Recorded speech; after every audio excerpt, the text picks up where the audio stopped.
दोस्तों नमस्कार। आप देख रहे हैं खोज खबर का यूट्यूब चैनल। मैं हूं मनोज प्रियदर्शी। लद्दाख की गलवान घाटी में चीन के बड़े धोखे और हमारे 20 वीर सपूतों के शहीद होने के बाद पूरा देश आक्रोशित है। बाइकॉट चाइना मुहिम तेज हो गई है।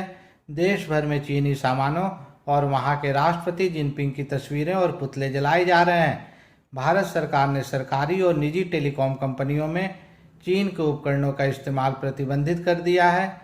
रेलवे ने 2016 में चीनी कंपनी को दिया गया 472 करोड़ रुपए का ठेका भी रद्द कर दिया। कई सारे प्रोजेक्ट्स की समीक्षा की जा रही है। इन सब के बीच कुछ सवाल भी पैदा हो रहे हैं। मसलन, क्या चीन को भारतीय बाजार से दूर किया जा सकता है? चीन की कंपनियों ने देश के किन किन क्षेत्रों में कितना निवेश किया है और उनका विकल्प क्या देश में मौजूद है? सरकार सीधे तौर पर लोगों से चीनी उत्पादों का बहिष्कार करने के लिए क्यों नहीं बोल रही?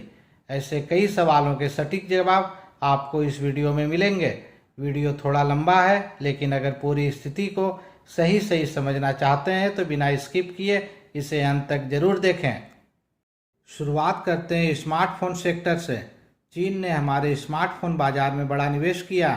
भारत के करीब 2 लाख करोड़ रुपए के स्मार्टफोन बाजार में चीन की हिस्सेदारी 72% है। Vivo, Oppo, Xiaomi, Redmi, Realme जैसी चाइनीज कंपनियों के स्मार्टफोन से हमारा बाजार पटा पड़ा है। एक्सेसरीज और पार्ट्स भी चाइना के ही हैं। विशेषज्ञों के अनुसार फिलहाल इसका विकल्प भारतीयों के पास ना के बराबर है। चीन के प्रोडक्ट हर प्राइस सेगमेंट में मौजूद हैं और शोध एवं विकास में भी वो काफ़ी आगे हैं। $2.5 अरब के फार्मा एपीआई के मार्केट में चीनी कंपनियों की हिस्सेदारी 75 से 85% है। एपीआई का मतलब होता है दवा बनाने का रॉ मटेरियल। भारत दुनिया की तीसरी सबसे बड़ी फार्मा इंडस्ट्री है, लेकिन हमारी सबसे बड़ी कमजोरी एपीआई ही है। जिस हाइड्रोक्सीक्लोरोक्विन दवा के लिए पूरी दुनिया भारत के सामने नतमस्तक हो गई, उसका भी करीब 75% एपीआई चीन से ही आता है। अब सवाल ये उठता है कि इस क्षेत्र में भारतीय कंपनियां क्यों नहीं हैं और चीनी कंपनियों का क्या विकल्प है? तो आपको बता दें कि 90 के दशक में भारत एपीआई आयात नहीं निर्यात करता था, यानी दूसरे देशों को देता था। लेकिन फिर चीन की सरकार ने अपनी कंपनियों को इस कदर सपोर्ट किया कि वो इस सेक्टर में दुनिया के सामने बड़ा विकल्प बनकर सामने आई। इंडियन ड्रग मैन्युफैक्चरर्स एसोसिएशन के अध्यक्ष महेश जोशी कहते हैं कि रातों रात कुछ नहीं हो सकता, लंबी प्रक्रिया है। केंद्र और राज्य के नियम अलग अलग हैं। प्लांट लगाने के लिए जमीन अधिग्रहण, प्रदूषण बड़ी समस्या है। हमारी फार्मा कंपनियां रिसर्च एंड डेवलपमेंट पर भी चीनी कंपनियों की तरह खर्च नहीं करती। ऐसे में तुरंत कोई विकल्प नहीं दिखता। भारत में टेलीकॉम इक्विपमेंट का बाजार 12,000 करोड़ रुपए का है। इसमें चाइना की हिस्सेदारी 25% है। भारत बिना चीनी कंपनियों के भी इसे कर सकता है। हाँ, इससे लागत जरूर कुछ बढ़ जाएगी। देश के 25,000 करोड़ रुपए के टेलीविज़न मार्केट में चाइनीज स्मार्ट टीवी की हिस्सेदारी करीब 45% है। नॉन स्मार्ट टीवी की हिस्सेदारी 7 से 9% है।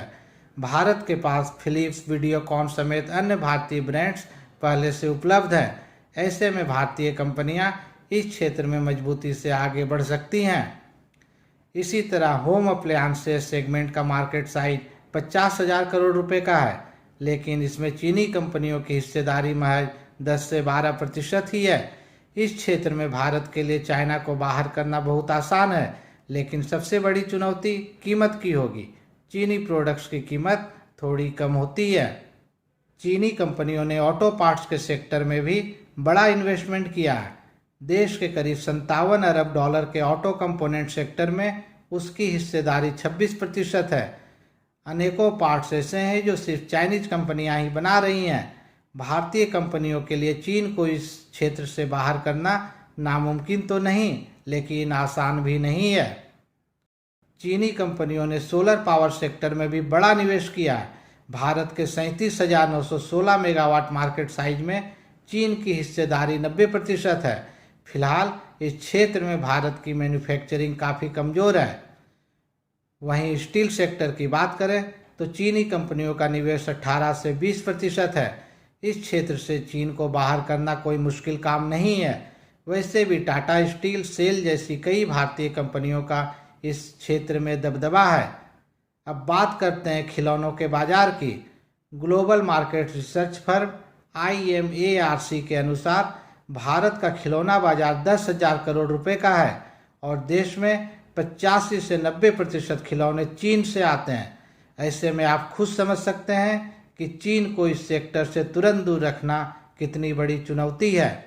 वहीं पटाखों की बात करें तो देश में दिवाली के दौरान हर साल करीब 20 खरब रुपए के पटाखे बिकते हैं। इस बिक्री में 1/4 हिस्सा चीन से आए पटाखों का होता है। हालांकि सेहत के लिए नुकसानदायक होने के कारण सरकार चीनी पटाखों पर रोक लगा चुकी है, लेकिन ये चोरी छिपे भारत में पहुंचते रहते हैं। इसी तरह चीन की कंपनियां रंगारंग रोशनी, LED जैसे इलेक्ट्रिकल क्षेत्र में भी लगातार दबदबा बढ़ाते जा रही हैं। भारत में चीनी लाइट्स का सालाना कारोबार करीब 6,000 करोड़ रुपए का है।